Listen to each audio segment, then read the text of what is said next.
If I see animals being hung with skin on, I get very frustrated, and like I will literally pull my pocket knife out and start to skin it. Because the colder you get that meat, the slower or the faster all of that bacterial growth stops, and the better quality of meat you're going to have. And now, people may think that, oh, that seems kind of like a pain in the ass a lot of times, but it's like, you've had my versions of all of the wild game. It's better than most beef, and it's because I really take care of it, So there is a big difference. Like, it's not just going to turn out like, your grandpa's backstrap that's marinated in Italian dressing and grilled until it's a hockey puck anymore. I was like, well, if I throw a mic on, then I can help others the way that these people have all helped me. Born in the heart of the Pennsylvania deer camp, with the help of experts, friends, and local legends, we bring you valuable knowledge and powerful stories for your hunting adventures. Welcome to the East Meets West Hunt Podcast with your host, Beau Martonik. All right, we're recording. Gunnar Emberg, the Hungry Huntsman, welcome to the podcast. Nice to be here, Beau. Thanks for having me. Yeah, you were on here. At the time this comes out, it'll already be out, but you were on the Bear Hunt Recap podcast up in Canada. And for anyone that follows along on social media, I've seen you many times through the mount, or at least through my stuff, the Mountain Buck Scouting Camp. You've been cooking for that. Was it from day one? From day one, yeah. Yeah. Yep. That's pretty wild. And just about all these other events, Spartan Forge events. You've been doing a lot from the cooking standpoint, and we've got to know each other pretty well over the last few years, but actually not even few years anymore. It's been the last 5 probably. Yeah, it's been quite a while now. Yeah, that the first scouting camp, I remember I was hitting you up trying to come cook and stuff, and you were unsure and everything, and I was like, hey, I'll do it for free, basically. I just want to be here, and that really kind of started the journey of the Hungry Huntsman there, man. That I walked out of there and I was like, yeah, I want to do this for the rest of my life. Yeah. So I went to the brewery and I was like, hey, you either let me cook or I quit.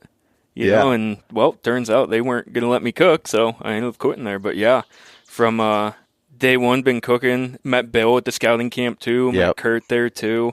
Met a lot of connections out of there that really kind of helped push me along. Jason and everything kind of came through that too, from Bill actually. I met Jason on a hunt with Bill in Alabama that you weren't able to be on actually. So. Yeah, that one veterans hunt down there. Yep. So yeah, just been chugging along ever since then.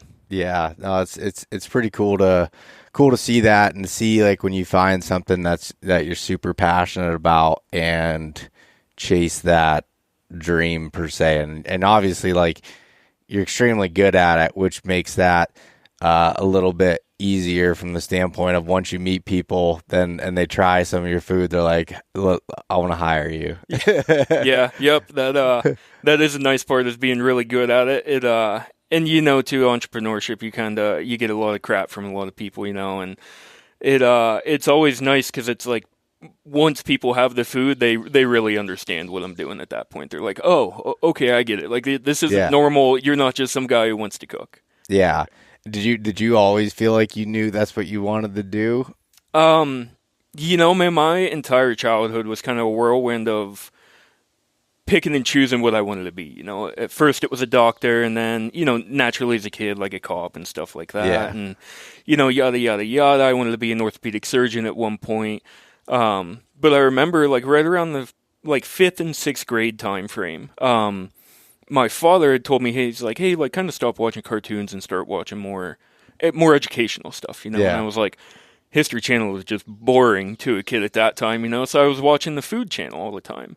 And I remember around that time is when I started telling, like my grandma, I remember specifically that like, hey, like I want to be a chef when I grow up, and thinking about going to culinary school and all that, and then that just never manifested. And then it took me, 10 years after high school, honestly, to really figure out that, I'm supposed to be in food now. Like, I tried multitudes of things, and it's like, nope, food's my thing. Well, yeah, cause I remember you with, like, when I first had met you through Kenny Kane, and you were doing some stuff on the archery side of things, Yep. right? Yeah. And just like, and you were working on a bunch of different things. And it seemed like to me, like once you found this, it was like, I could see it, like things just clicked and you're like, this is what I want to do. And even talking to you through the years and listening to some of your ideas and what you've been executing on and working on, like it's super cool to see that. And it's funny because I think you're a great example of, I think almost all of us go through it, of not really sure what you want to do or who you want to be per se, or what you want that to do. And it's okay not to know for a while. Sometimes it takes trying a bunch of things to find what fits. Absolutely, man. I was honestly thinking about that this morning. Like I've been doing a lot of like figuring out who I even am, honestly, lately, right? And it sounds like a weird topic, but it's like, hey, in high school, everybody's trying to fit in with their friends, right? And then literally 3 weeks after high school, I left for boot camp for the Navy, and I spent 5 years there. So once again, trying to fit in, but also just being told what to do every day and not really seeing who I am, know?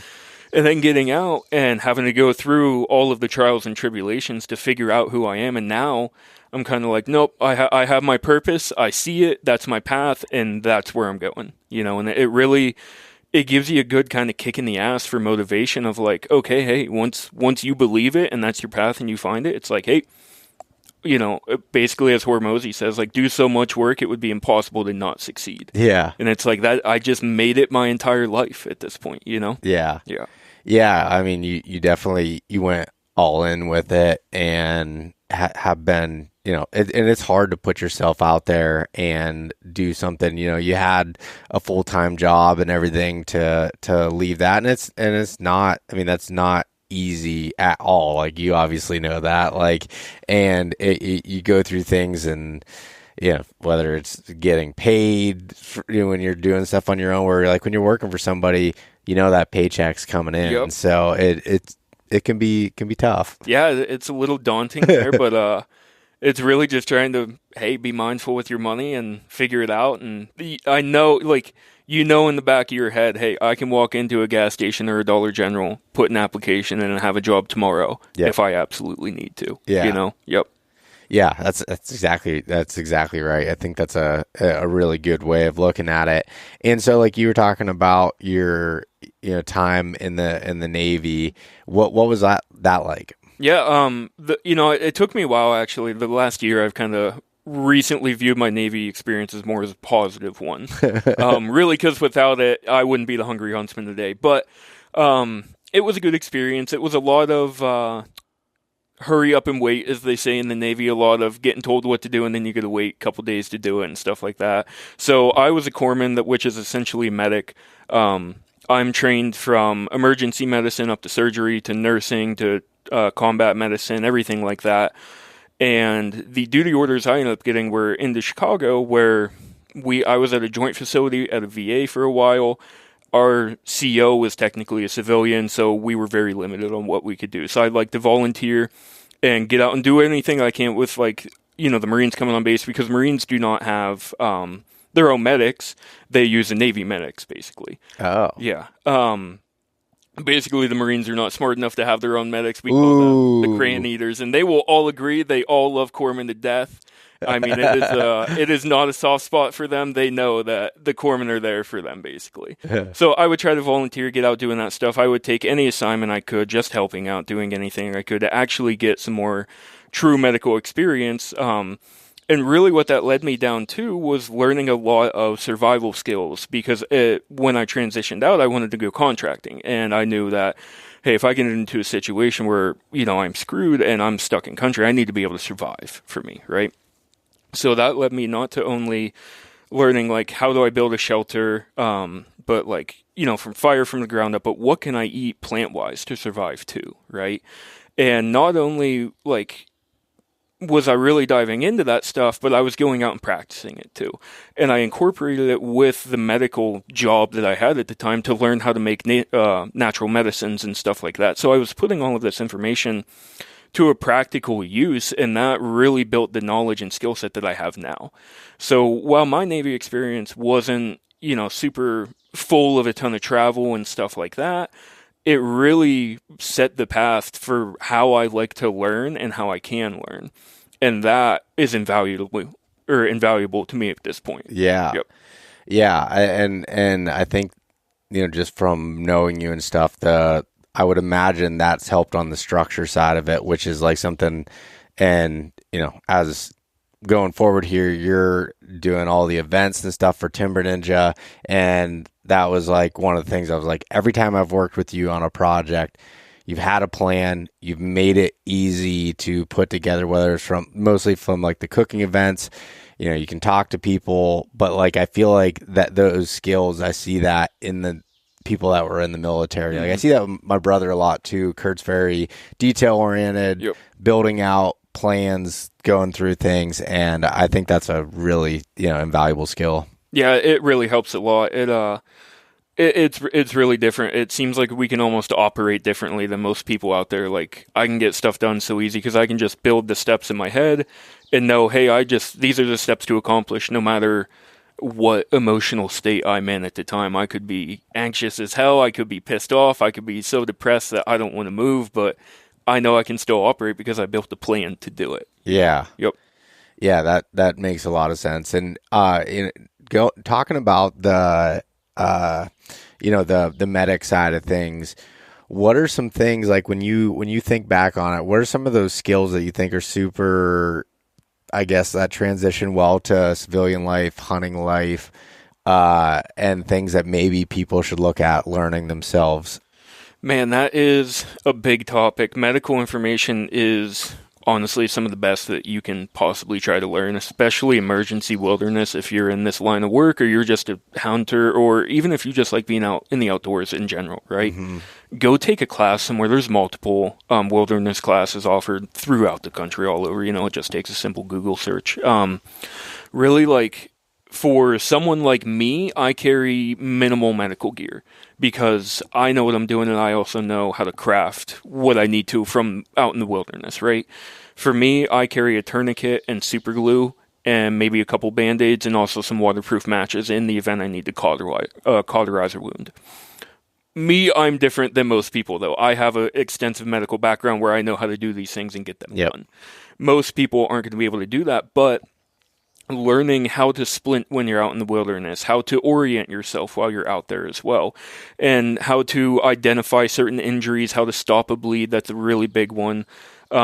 Just learning how to take care of yourself, and it isn't how to fix yourself permanently, it's how to fix yourself to get to your vehicle to go get help, essentially. That's the biggest aspect, is you need to keep yourself alive, keep yourself fixed, until you can get to other help where somebody else has better knowledge. Essentially a higher echelon of care is what we call it in the medical world. Mm-hmm. Yep. Yeah, I mean, I think so. My background was in safety and health that I did professionally and went through the training and as far as mostly like first aid, CPR, AED, simple type stuff there. But even in the event for people getting hurt at work, I was kind of the first one and kind of I guess trying to make sure that training all the people that say I wasn't on shift, like some of the supervisors, making sure like the right steps to go through. And the biggest thing with that in the workplace, and also I feel like on a hunt or we're just being in the wilderness, is how do you get yourself taken care of to get out safely? And if you need more medical attention, go do it. Your job isn't to be the doctor. Yes, exactly. It's to get yourself out and be able to get the right care for the most part. Exactly. Yep. And that's the biggest thing. And I think honestly the biggest thing to kind of learn is, what do you do in the event you fall and break something on yourself? Because that's the biggest thing I see, right? People falling out of tree stands, people falling out of, saddles and stuff like that. And it can be a 2-foot fall and you can break something, right? It is very simple to break things, especially if your body isn't trained appropriately or you land at a weird angle or something like that and your body can't handle that stress. Your bones are going to snap pretty easily.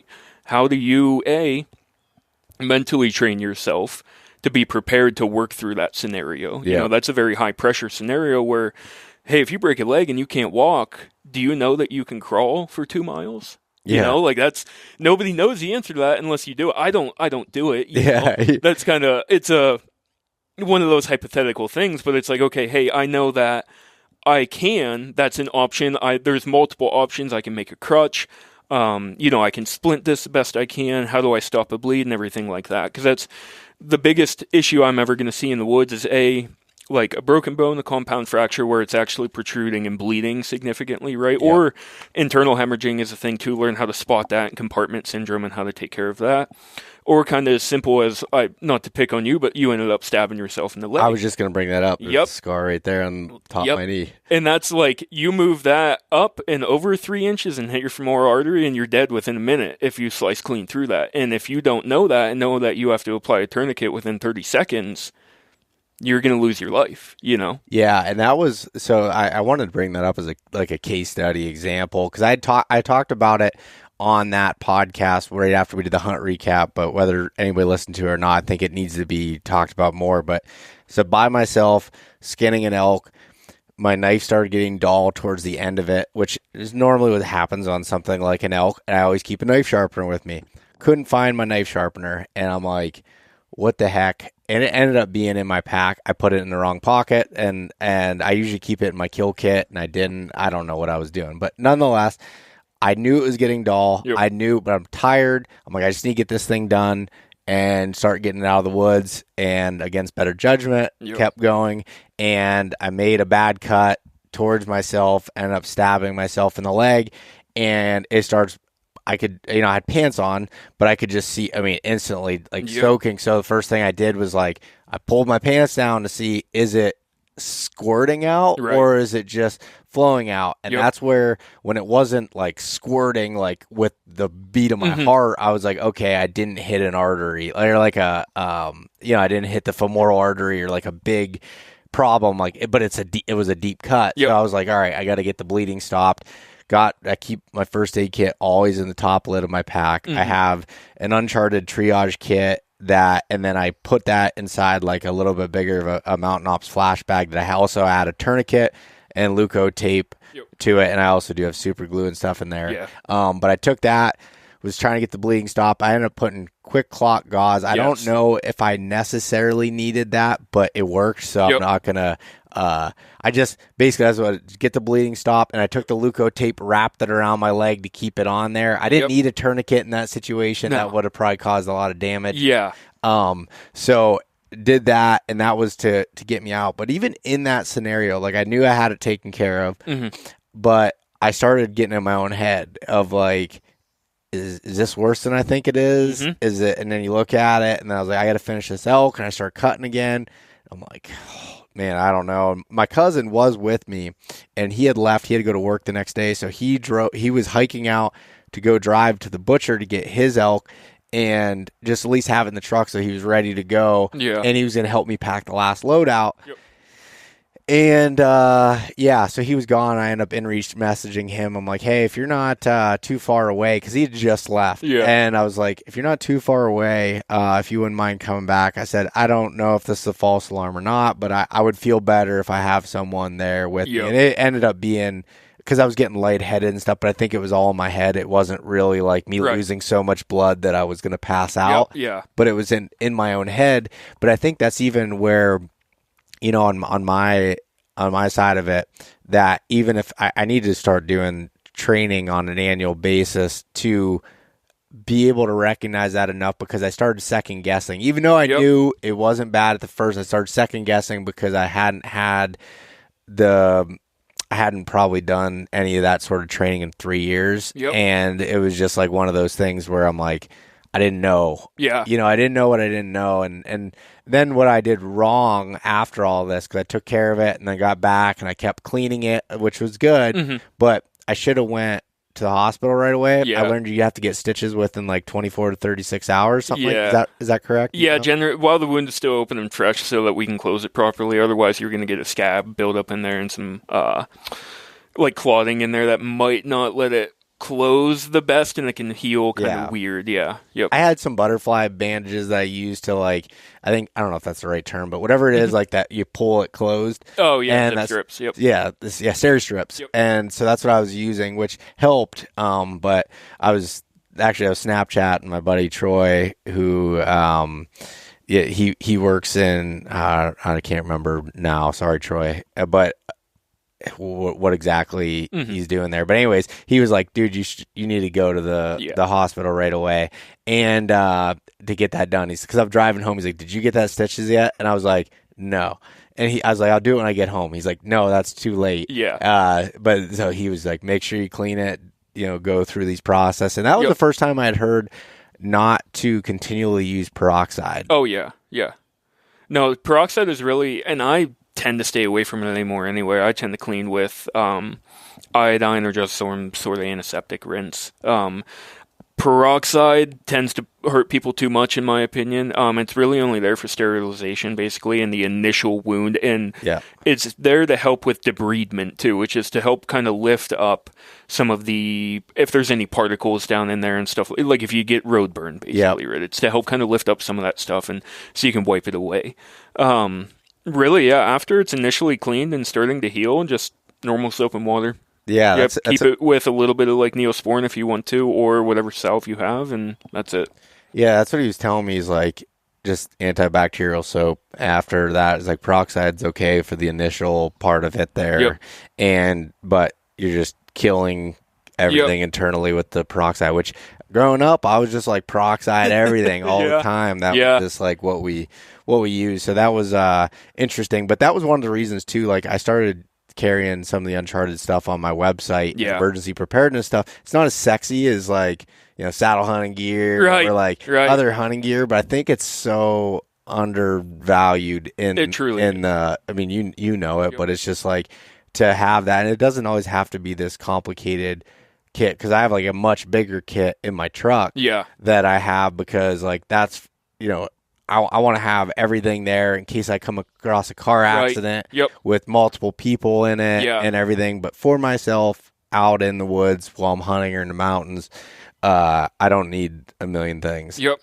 That's how I am too. And I carry some of my medical kits are a lot more advanced because I can do needle decompressions and chest seals, and I can do I can put a chest tube in your backyard if you want me to right now. I'd rather you didn't. Yeah.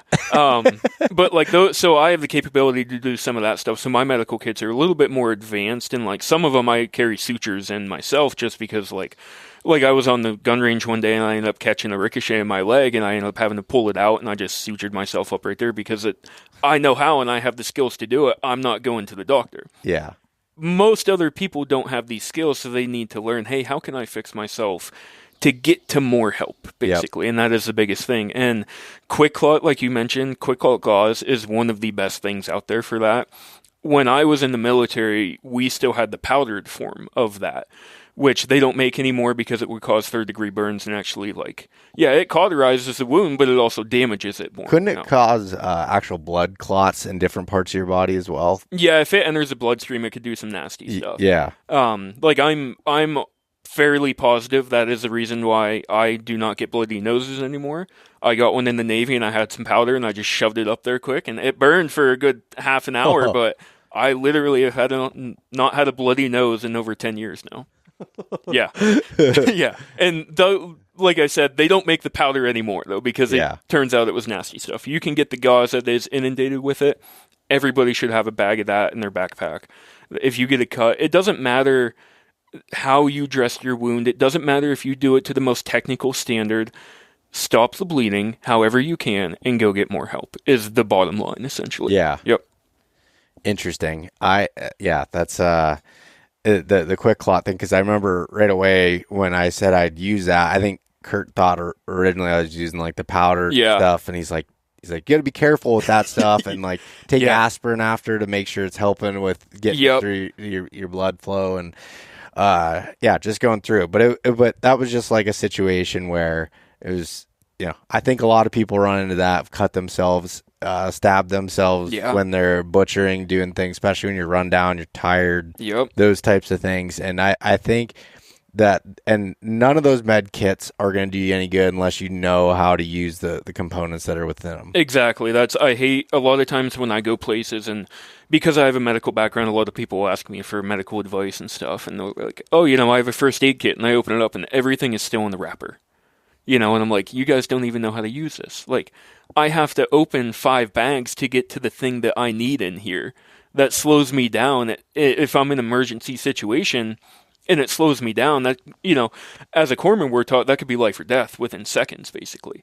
So knowing how to use your medical kit, honestly, like I know my med kits better than I know my hunting backpack, and I have that thing dialed to a T, but my med kits, I can operate them in the dark, essentially. I don't need my eyes. I know where everything is. I can visualize it. I can tell you where to go get things out of it, because if I know how to use it, I need to be able to teach somebody else how to use it in an emergency situation, and somehow I have help, Yep. If nobody else knows what I'm looking for in my bag, and my hands are covered in blood and I don't want to get in my bag, you got to be able to communicate that, Yeah. Yep. I would totally agree with that. I think that's super good advice for anybody, and just, I mean, it even goes that way with hunting gear and everything else. Yep. Less is more when you know how to use it. Exactly. And training with it. I mean, John Barklow does an incredible job on the survival and emergency side of things, telling it. And even with hunting gear and clothing, you can have you have the best clothing out there as a jacket. You're wearing a cotton base layer underneath it, sweat through. It's not going to do the job that it needs to do. Nope, and that's another big risk for guys too, is hypothermia, and just knowing how to recognize when your body's getting cold, the signs of hypothermia, and knowing how to rewarm yourself too, right? Mm-hmm. And this can get down to the most brutal of ways to rewarm yourself, and this can be taking a page out of the SEALs books, right? They train out in San Diego, and they're in the surf a lot of the times, getting pounded by the cold Pacific Ocean water, and it's, there's sometimes that water is 40 degrees and they're in there for an hour. What's the way to rewarm them as a corpsman? What would I tell them? Go take a run on the beach until you're warm again, right? Like, medicine doesn't have to be what the guy in the hospital says if it's in an emergency situation and it works for you, right? If you know you're getting cold, and say you fall in and you have wet gear and you know you're getting cold, right? Well, time to pack up and head back to your vehicle or wherever you're at, you know what I mean? Because generally most people are only going to be at max an hour walk. I'd say most people. If you're further than that, then you better be prepared for this scenario. Yep. And if you're not prepared, that's a failure on your part, essentially. Yep. But knowing hypothermia and knowing, hey, I'm cold and wet, I got to get out of here, or hey, can I start a fire to start to warm some of these clothes up? And can I keep is there something that is dry to help me stay warm? And can I go for a walk up a hill? Can I do something to start to rewarm my body, to get blood flowing and everything like that? Yeah. Because in an emergency situation, the worst thing to do is just sit there. If you just sit there and continually get cold, your body isn't going to warm itself up if you just sit there. What it's going to do is start to draw all your blood from your appendages, so your legs and your arms, and it's going to draw it to your core, because that's the last thing it wants to get cold, is your core organs, right? Your body doesn't care about the muscles inside of it. You can lose a limb and still live, right? You can't lose your heart. It's hard to lose a lung and still live. Same with your liver and stuff. So it wants to protect that. But the colder that your fingertips get, the less they operate, the less you have ability to move them to help save yourself in that scenario, Yep. So knowing, hey, if I can go for a run, like if this is a life and death scenario at this point, doesn't matter if I don't feel like going for a run. I got to go for a freaking run and warm myself up. It sucks, but that's the reality of it. Yeah, I mean, even things too, like staying hydrated and eating food so you get your body to work as you're metabolizing that and helping you create your internal furnace to heat yourself up. Absolutely, yeah. And that's so any longer expeditions I do, and some of my hunts are 2-hour hikes in and stuff. Yeah. I always tend to make sure that I have a dehydrated meal with me and a fire source for that. Most of the time I don't end up eating it, but it's an emergency situation and it's super lightweight. But I also know, I have waterproof matches, I also have a can of fuel, and I also have a lighter here with a stove. Like, if I can't make fire out of this stuff, I'm not doing my job. Yeah. Yep. Yeah, that makes total sense. And just like you said, it's, with all of that stuff, less is more. Learning how to use it, knowing how to use it in different situations. How can you get that, talking about building a fire with it, making sure you can, you have a stove that works in cold conditions. I remember the first time I was using my jet boil, which is super easy, but I didn't have the fuel that was better for the cold weather. Weather. Yep, and it wouldn't flow right, probably. That's exactly right. Yeah. And And it's like, okay, learn that lesson. So now, like, I always get the, when you're using those isobutane little canisters, the ones that are rated for the cold, the cold weather. Yep. They're a little more expensive, but they will work in all conditions, Exactly. And this is my mindset with it too, is I would rather just buy that all year round. So I know that I'm good all year round. Yep. I'm never going to fail if I find myself, say, like we're up in Canada again or something. Say you're on your moose hunt, you know what I mean? And you get up there and it's just, truck breaks down, you're in the middle of the woods and you can't get help and it's cold, because winter can come. If you're farther enough north, winter is the beginning of September. Yeah. So it's like, hey, do I know that I have fuel that I'm going to run with? If it's August or something, you're like, oh, I might be running the summer fuel. Probably not a good idea, So I just run it all year. It was funny looking at how both of us kind of think of that when we were on that bear hunt. At that point, the cabin we were staying at was 2 hours from a main road. Yeah. I think it was 2.5 hours from the hospital. Yeah. Like, a long ways out there. The moose hunt cabin I'm staying in, although in the same area, is another hour past that. Jeez. So, but it was funny, both of us, when, or all of a sudden we were running low on water because you couldn't drink the water there. Both of us had filters. I keep my Sawyer system with me. You had your bottle that had it built into it there. We had that prepped. I had an extra fuel can in the bed of my truck for my truck. Yeah. So, especially in situations if say something happened, broke down, it's cold, you want to keep the truck running to help keep you heated, making sure you have the fuel to do that, not just the amount to get there and back. Exactly. To have that extra. But there's all those things. And I think that part of the hunt is fun to plan. I enjoy thinking about these scenarios, even though a lot of them are unlikely to happen, and that's good that they're not going to. But when they do, you're glad when I would imagine you're the same way as myself. I feel like whenever we're on hunts and something comes across, everyone always looks at me like, hey, you got this to take care of this? That happened in Canada. I think I loaned out my thermocell, my headlamp, my backpack, maybe something else too. And I was like, I'm not even hunting and I'm bringing this stuff because I know somebody's going to need it. Oh, yeah. Yeah, that's exactly right. Yeah.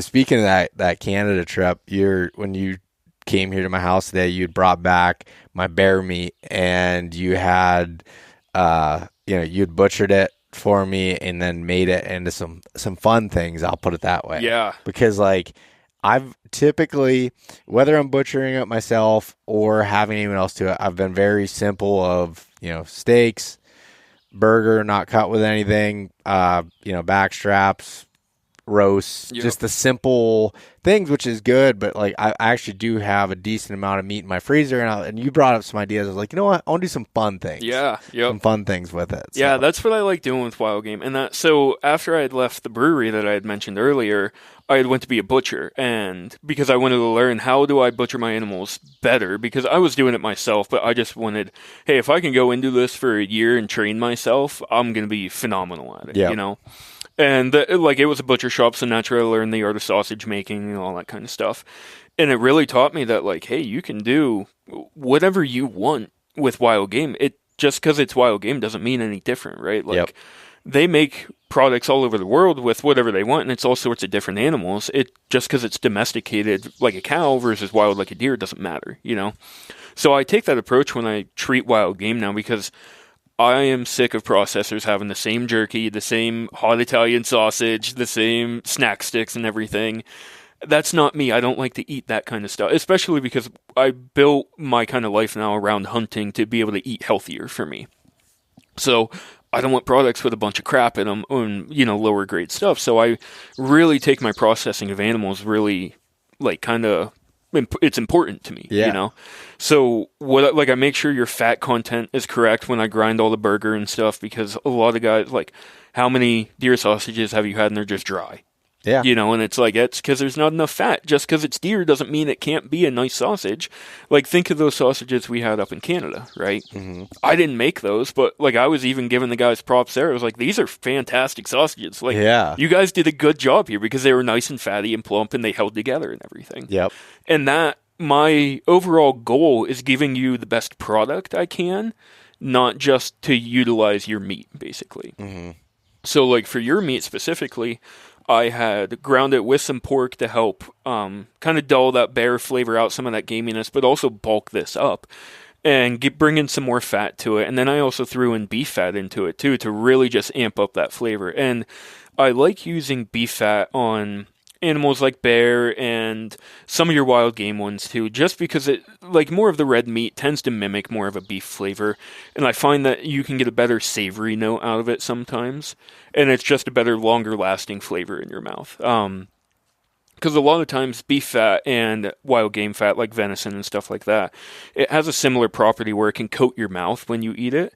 And venison, a lot of people have an issue because they can't get it out, and they don't like the taste because the fat hasn't been treated properly.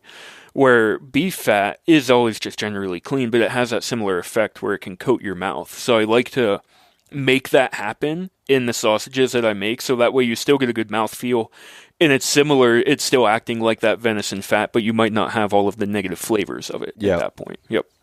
Interesting. That it's I've learned so much about the fact that the way that it's processed, the way that it's taken care of, all of that stuff has so much to do with the end game result of it. Yep, and I've kind of built a process now where I can take animals from all over the country, put them through my process, and they come out the same. And you've had all of the animals I've cooked, you know what I mean? None of them taste gamey, none of them taste like what they were at all. No. And a lot of that is me just knowing how to cook them itself, but for me, what I do in the field, like, I'll narrowly kill all of my animals after, like, I find them. I'll go and I'll sever the spinal cord, because there's still brain activity and electrical signals pulsing through the body after death, and that can actually cause some neurotoxins and some negative flavors to be released into the meat post-death. And it's a lot of people do it with, like, you'll see people with fish, they'll run a rod right up the spine to sever the spinal cord. I just find a good spot in the back of the skull for deer, and I'll shove a knife right through it to fully sever that. But when I do that, I can't sit here and tell you that it's an absolute positive thing, that it's going to change the flavor, because I'm just one man doing my thing. Yep. I notice a difference, though. It could be placebo because I know how to cook these things really well. It could not, but that's what I like to do there. And then immediately skin it, immediately gut it, immediately get it cold as possible. And then I'll age it for a week or two in the fridge. I let it just hang out on the bone. If I need to process quick, I can. I know how to do that and negate some of the flavors too. I like it to hang out for a little bit just to get some of the blood flavor and let it fully drain the blood and start to lose some of the moisture in there as well. So you like to hang it and let it kind of drip out, like some of that blood, like you have it. Okay. That's the reason for hanging it versus like setting it in a fridge or something. Yeah, I prefer to hang it. If you have to set it, by all means, go ahead. Right? Yeah. I prefer to hang it to where there's no physical weight being compressed on any of the meat at all, and that lets the full outer shell kind of develop, like a pellicle is what they call it, and when you're dry aging stuff, right? And that'll help kind of protect the meat a little bit there, but it's also losing some moisture. So, like, when I go to grind, my meat comes out nice and dry because it's set up properly in the fridge, and, like, it isn't the most wettest, bloodiest thing right now. And a good example of this, what I'll kind of tell people of, is watch any of the Bearded Butcher videos, and they can just grab a hunk of meat and pull it apart because it's set up properly in the fridge and it is aged appropriately there as well. I take venison to that level too, and they have their venison breakdown video, and they're doing the same thing. Yep. Because it's nice and dried, all of your connective tissues are starting to dry out and peel away from the muscles at this point. And that, especially with bear is just a tough animal to cut through anyway. So like yours, like you had given it to me frozen, I thawed it and let it sit in the fridge for about a week. Because I was like, this thing sucks to cut through anyway, and like I need to do a good job here, so we're making a good product. It's going to sit here for a bit.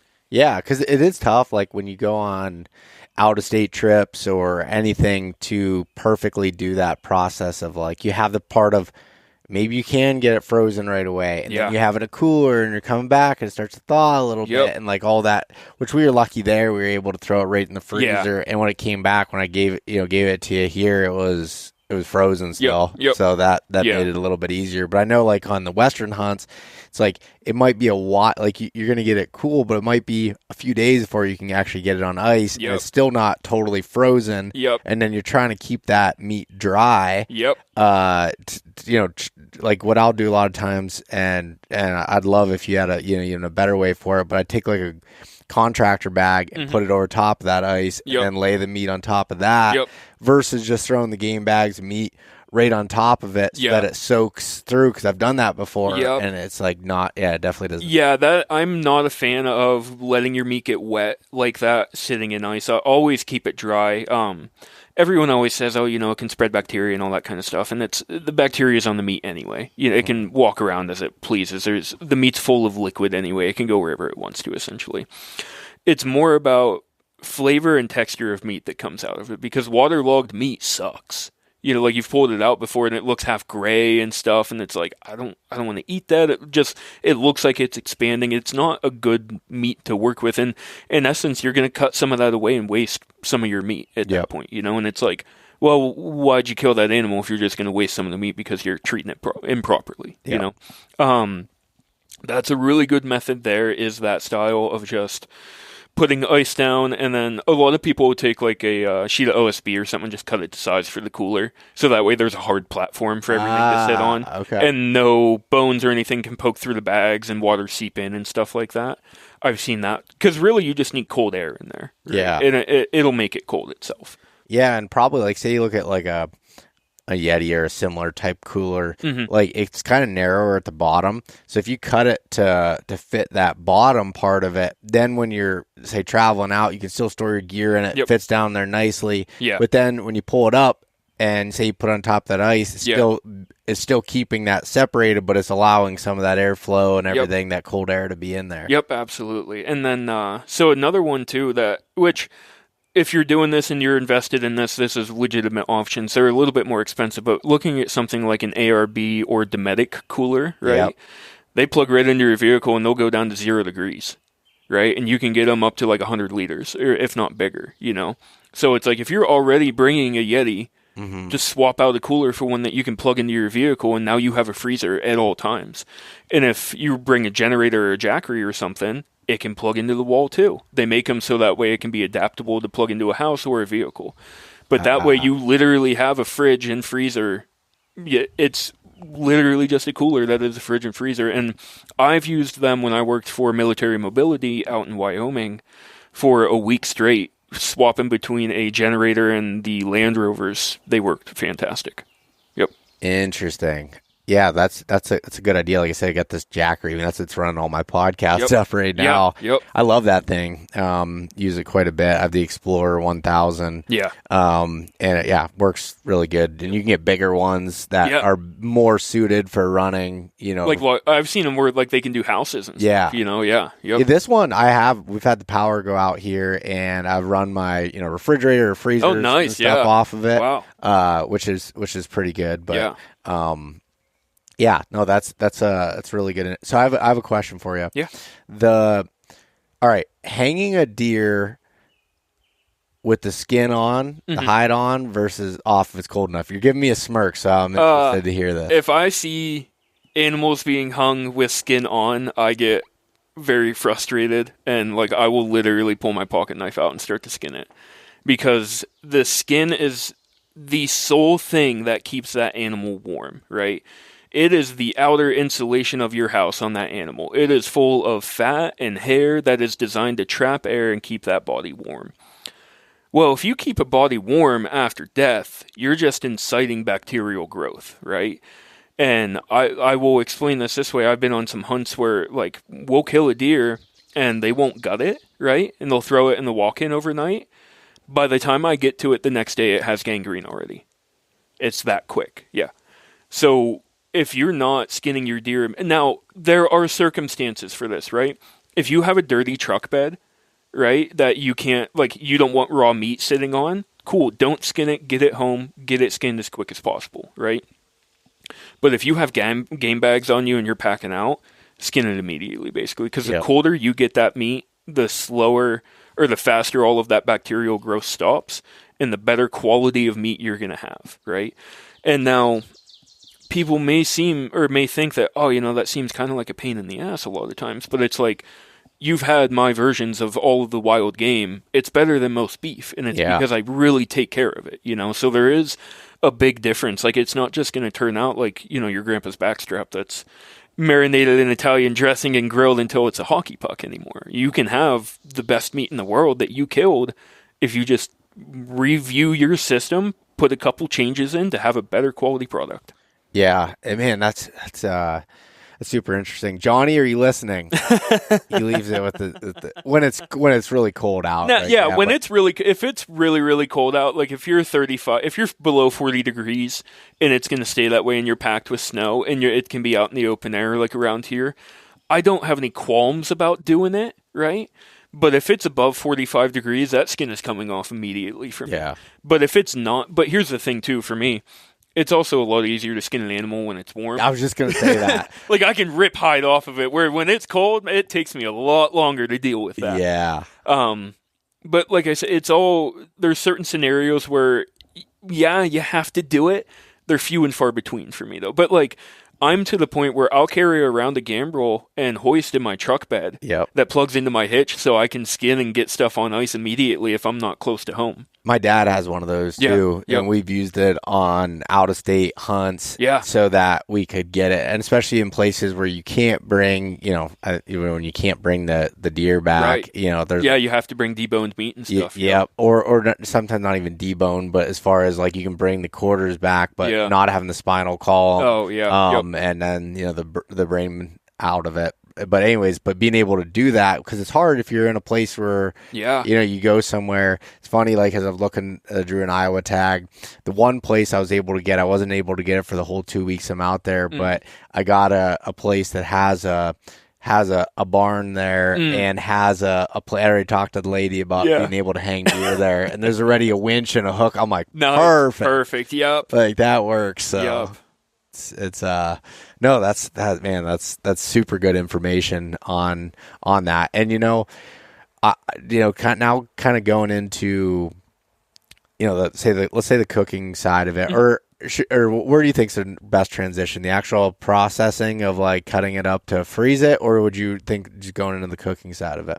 I can run through both really quickly. Okay. So the way I tend to process now, I make it more family-friendly style, right? Because we try to eat venison all year round. I'm not here to have a little deer treat every now and then. Like, I hunt to survive, essentially, right? Like, I hunt to feed my family. So, my hindquarters, like, I don't cut steaks out of those at all.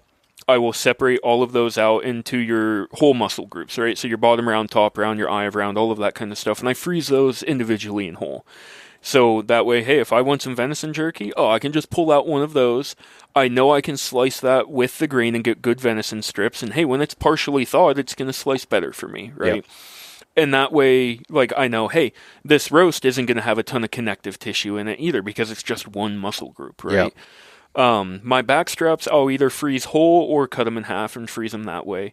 Which I may change that now that we had bear ribs up in Canada. I may start doing some venison ribs that way because those were phenomenal. Oh my gosh. Yeah. But then my front shoulders, I will generally grind. I'll cut, if the deer is big enough, I'll cut some steaks like a Denver steak and your flat irons out of it. Granted, you're getting 2 or 3 bites out of a deer for that, but I'm a butcher, so I like those cuts personally. But I'll grind most of that. Same with a neck roast. I may grind that, or I may just freeze that whole, but I will debone it. Mm-hmm. And then all of my ribs, depending on what I'm doing, I'll just cut most of that off too.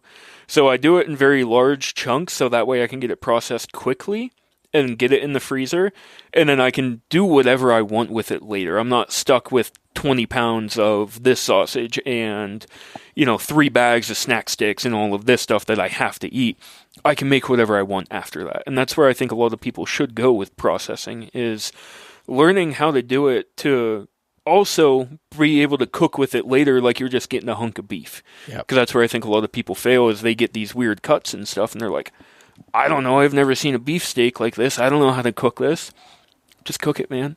Yeah. Just cook it, and cut it in a way so that way you can work with it later. Because honestly, if you're getting into butchering your own wild game, you're probably getting into cooking it too, because you're sick of the same stuff from the processor, right? So one hand feeds the other, basically, right? If you're learning to process better, learn to cook better. Give yourself a better product to cook with, and you're going to turn out and have food that you're just like, wow, I didn't think I could do this, Would you when you're, say, for like steaks and the steak groups, are you freezing that as a whole chunk, or are you actually like pre-slicing them when you freeze them? So I really don't even cut steaks anymore, but if, say I was to do like backstrap, right, I'll cut medallions out of that sometimes. Yep. And essentially treat that like a fillet. And I'll cut those like 2 or 3 inches, but I'll freeze multiple in a pack, so it is like a little fillet. Yep. Most of the time, though, I will freeze my backstrap whole, because that's what I like to do, because I love to grill a whole backstrap and stuff like that. Yeah. Right?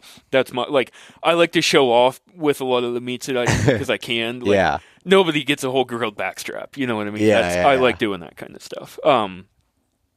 But there's times where, like, I'll cut backstraps up in, like, if it's just for the house, I'll cut them up into 4 or 5 chunks, basically. But they're long enough where I know, hey, if I grill that whole, it's essentially a longer version of a tenderloin, right? And I can slice it very nicely like a steak after that. Yep. Like, and it's nice and medium rare, and it looks beautiful, you know? Yep. Yeah. When it comes down to that, how much are you doing much with sous vide?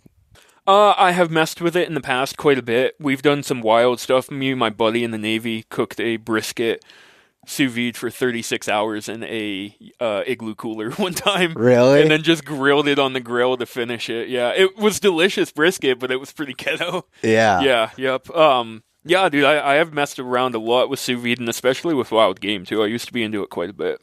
Yeah, I've been doing it a lot recently. It just with different steaks and stuff, and putting them in that, like, you always get it, and then searing it. Yeah. You know, like, a lot of times what I'll do is I'll sear it first, and maybe this is not the right way, but you could tell me, but I'd sear it first and then put it in a bag again, and then add whatever seasonings to it, flavors, and then seal it back up, sous vide it, and then sear it one more time. Yeah, heck yeah. Yeah. That's so the cool thing with me, like, I'm not classically trained in food at all, so I have zero limitations on food, right? So, like, that to me, like, I'd try it because I'm like, okay, cool, that searing first builds a huge flavor crust, especially if they're seasoning.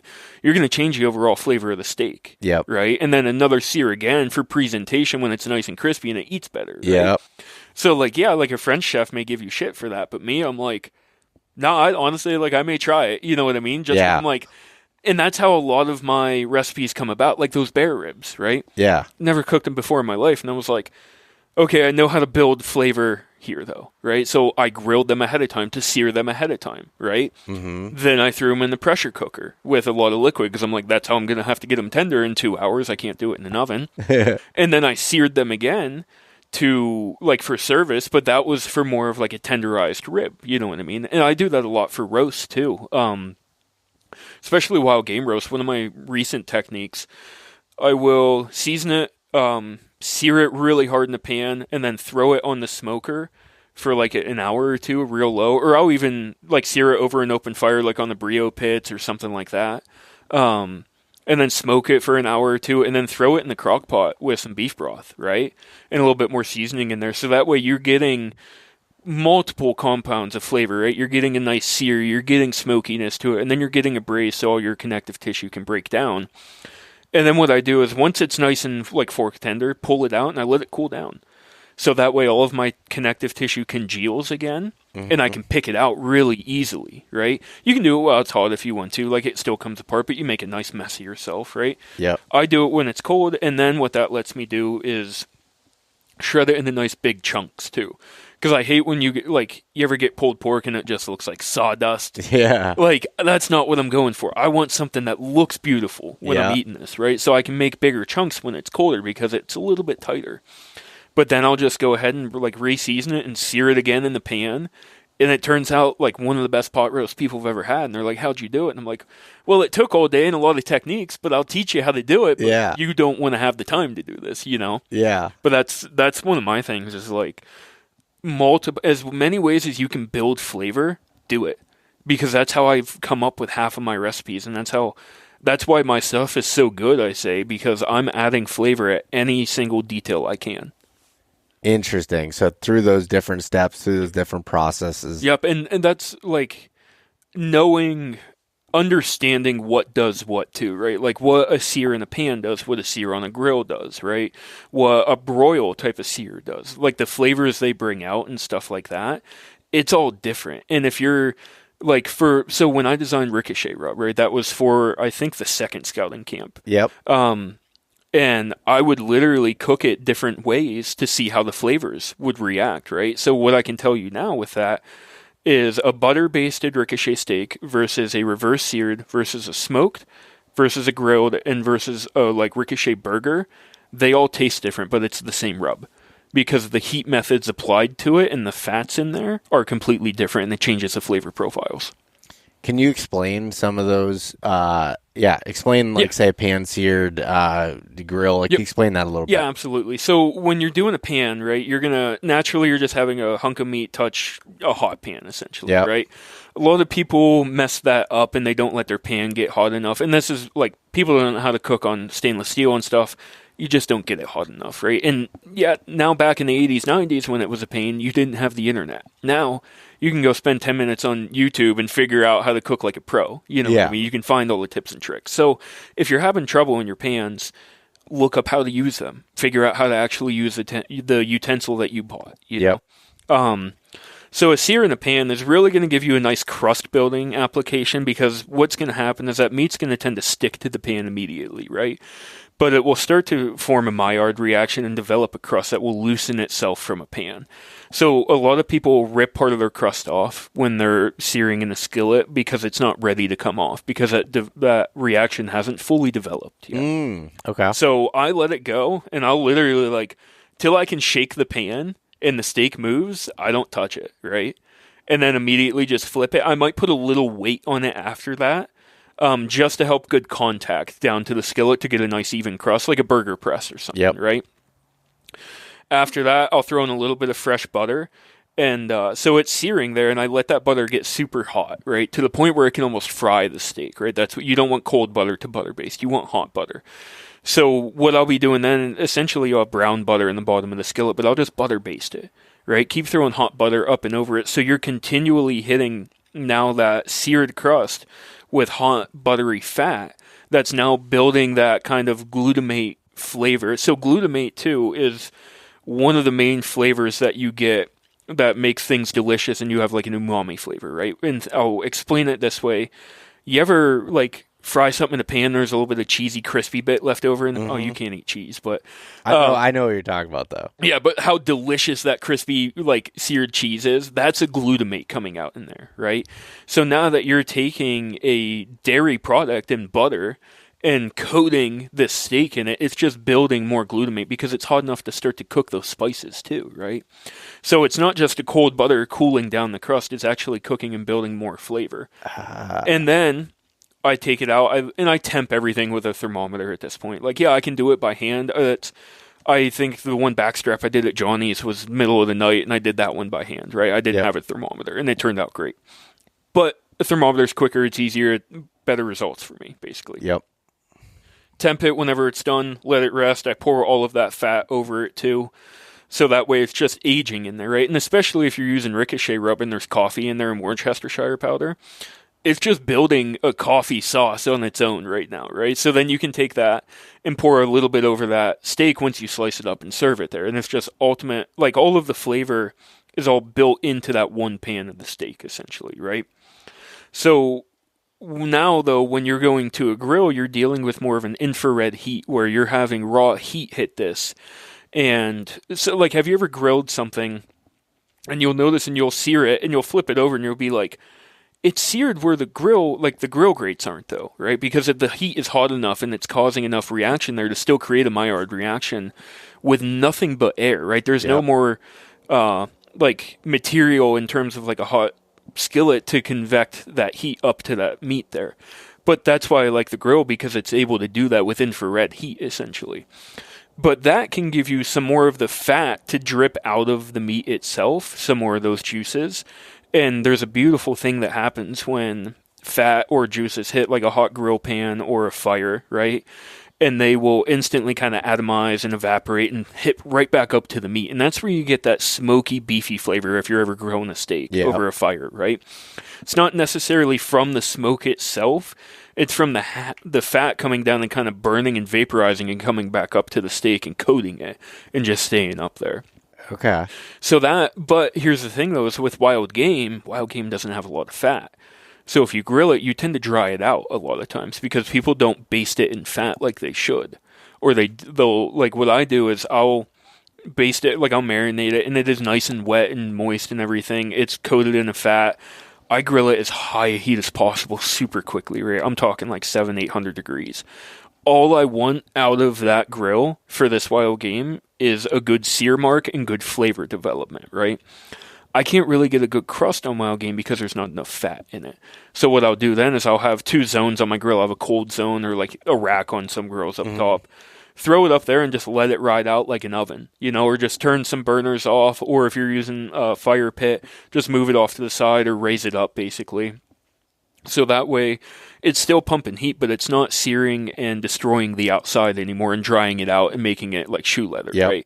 And a good way to notice this is a lot of people, like if you've ever cooked a backstrap hole, you cut into it and the tiniest little bit of pink is in the middle center, but all the rest is almost well done. Yep. It's because it was on high heat the whole time.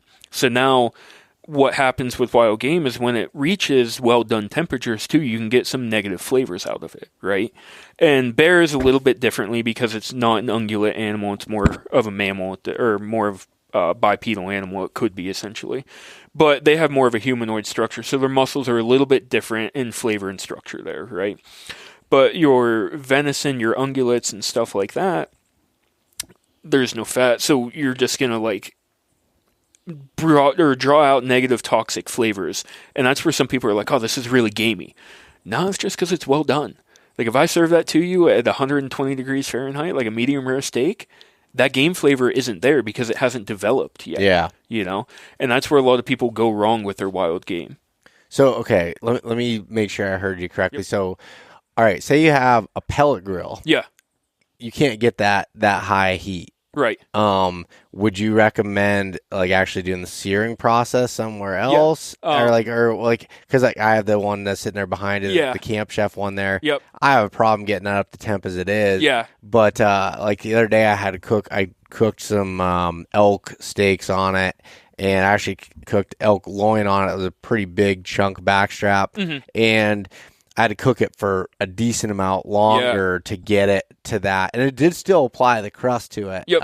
But I'm always like trying to figure out what's the best way. So to do there that. can be a sweet spot, right? And there's a sweet spot for everything you're going to do in life, right? So on a grill, if it can't go that high right now, like I can recommend you a brand that can go up to 1,000 degrees right now. Jeez. Yeah. Like I had one at the house. It's what I've used for the scouting camp before, that little like Weber grill looking one, right? Oh yeah. Okay. That one would go to 750. Their new one will go to 1,000. Like Jeez. I throw a pizza stone on there and I'll do a like wood-fired pizza. Because they can get that hot. So there's that option too, but there's a sweet spot on grills around the like 450-ish mark. So technically your Maillard reaction starts around like the 350 degree mark, right? To make it happen quicker, to get a good searing crust on stuff, you want to be at around 450 to 500 right now. On most pellet grills, you're able to get somewhere around the 4 to 450 range, right? You kind of just have to make do with what you got to work with at that point. But what you can do, here's the best way to do this, right? Take a loaf of bread, right? Start your freaking grill, get it up as high as possible, lay all your bread in there on a single layer, right? And then just come back in like 5 minutes, right? And what you're going to notice is some pieces are burnt, some pieces are white still, some pieces are toasted. Well, now you just have a heat map of your grill to find out where your hot zones are. So if you want a better sear, put it where your burnt toast is because that's the hottest part. You see what I mean?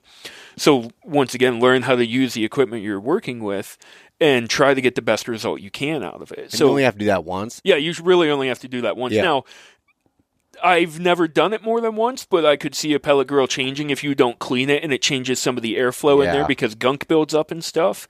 That's a real possibility. But that's for you to do with your own grill for whoever's listening. Yeah. Yep. Okay.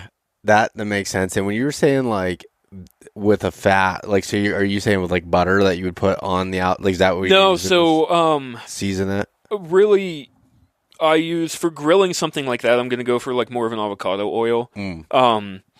I don't do seed oils at all. I'm super into all of the nutritional type of stuff too. So all of my stuff is super clean. So I only cook with organic butter, organic beef tallow that I make out of the cows that I buy that my family raises, and organic avocado oil. Avocado oil and olive oil sometimes I will use for marinades, mainly avocado oil, because at room temp your butter and your beef tallow are more solidified fats essentially. Yep. That's what I'll use there just because it's liquid basically. But like even if you just want to sear it, like salt, pepper, garlic on something, just add a little bit of oil to it and brush it around with a basting brush, and that will help it sear significantly actually. Because now it's, especially on the grill, it's giving a method of heat convection between layers now. So as I was talking before, like it can sear with just heat onto the meat.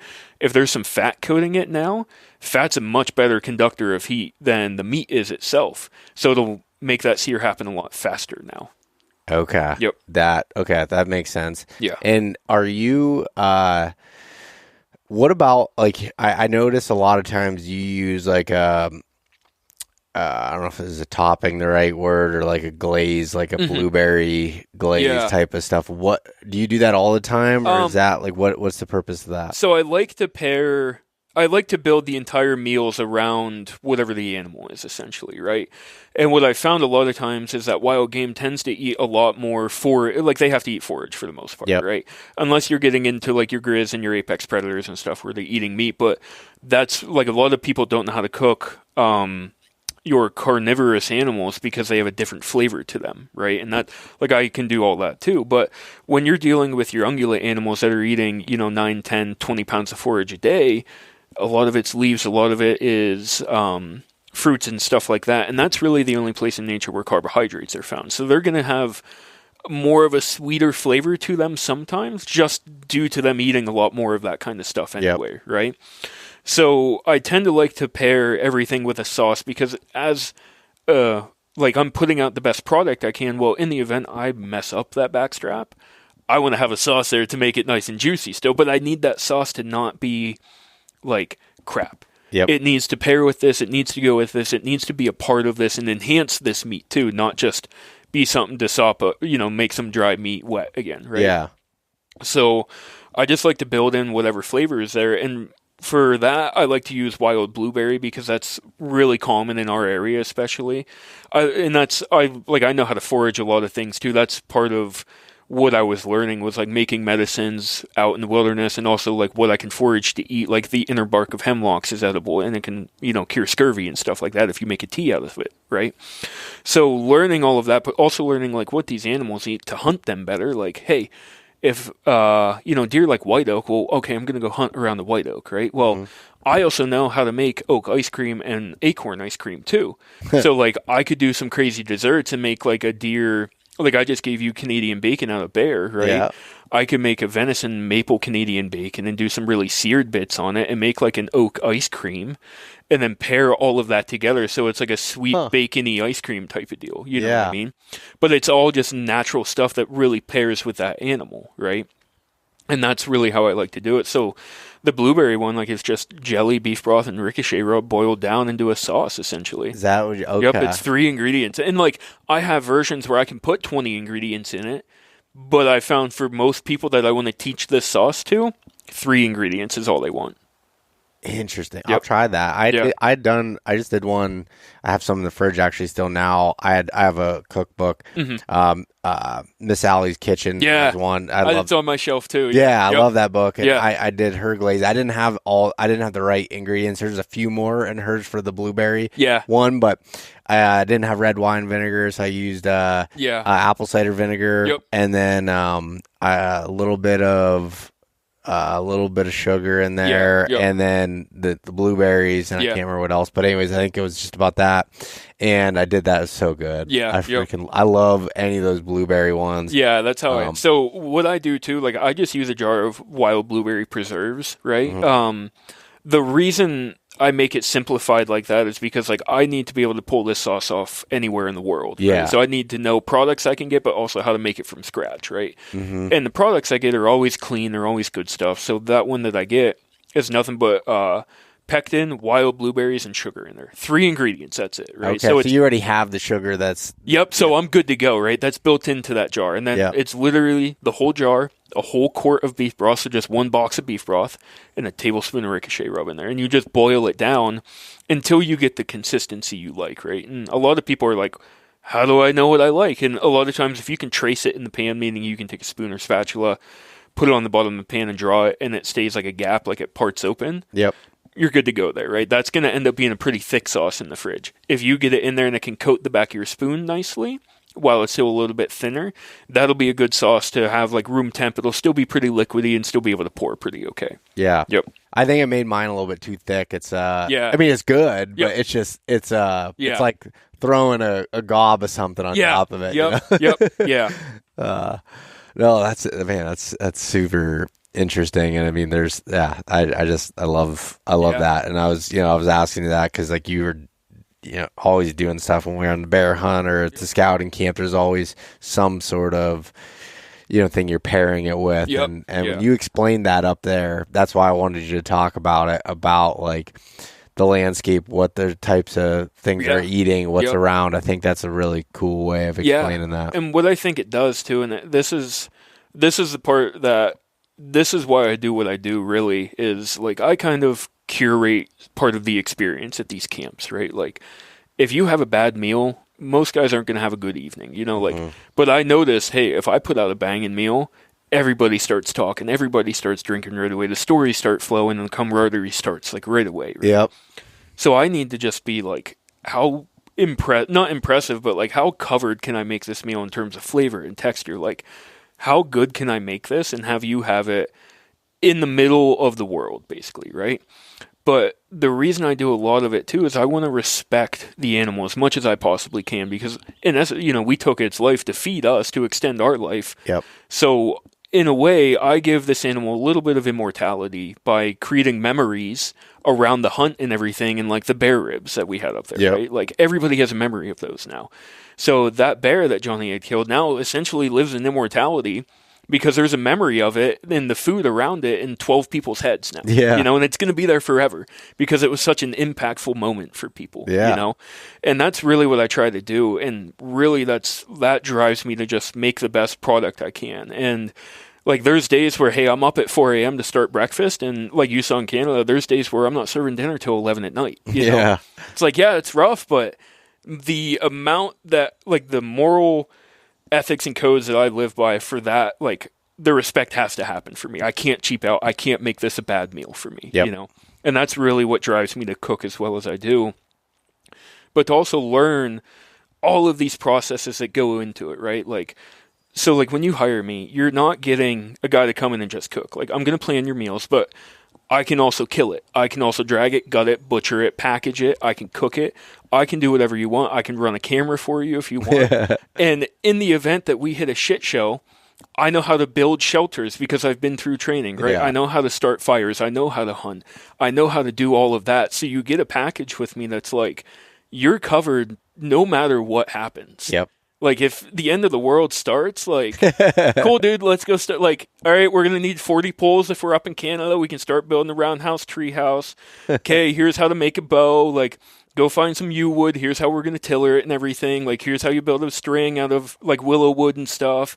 Like, scrape off all the fibers. So there's a lot that goes into it, but it really drives my passion for what I do. And that's, as we were talking earlier, like, that's who I am now. I love it, and that's what I am, Yeah, man, I absolutely love it, and I'm excited to see as we do more together, different hunts, the scouting camp, all those different things, and being able to do it, because it's super sweet to one, like I said, obviously the cooking is so good, but just the overall experience is an absolute blast. And so the last question I have before we wrap this up is, when's the Ricochet Rub going to be available again? Honestly, dude, I have a phone call tonight at like 7:30 about it. Okay. It is made currently.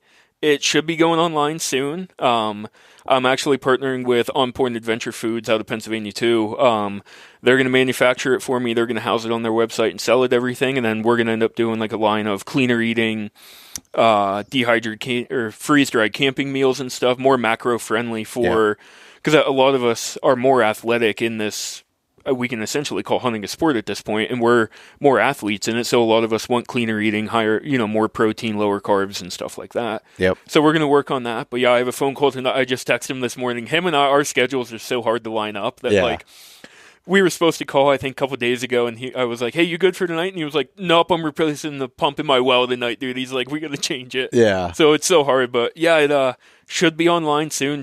And then we're going to do a big release for fall for hunting season too. Okay, sweet. Well, and I'm not exactly sure when this is going to go out yet, but it might even be live by that point. So just, you keep me updated, and I'll make sure I update the episode. Yeah, absolutely. If it's available, but definitely that stuff's great. Yeah, absolutely. I know. There's a lot more in the works too. I got a cool duck one I'm working on. That's like a maple orange jalapeno glaze. Ooh. Yeah, it should turn out pretty good. It's prototyping right now. Yeah. Nice, dude. Yeah. Well, cool, Gunnar, man. I appreciate you coming on and talking. We'll have to do a whole episode sometime of just like breaking down specific dishes and cooking them and absolutely, stuff. Like I love hearing that, and you could hear it in your voice, the passion in it. But in the meantime, recommend everyone go check out the Hungry Huntsman over on Instagram. Is there anywhere else you want to point people? Instagram and Facebook right now. Like I said too, watch for On Point Adventure Foods. They're going to be housing Ricochet Rub here soon too. Nice. So awesome, dude. Well, again, thanks again. Thank you, man. See ya. Hey guys, thanks so much for listening. If you enjoyed this conversation, share it with your buddies. Leave us a rating, a review, and subscribe. If you want to check out more content like this, there's plenty in the links below. We truly appreciate having you guys along with us.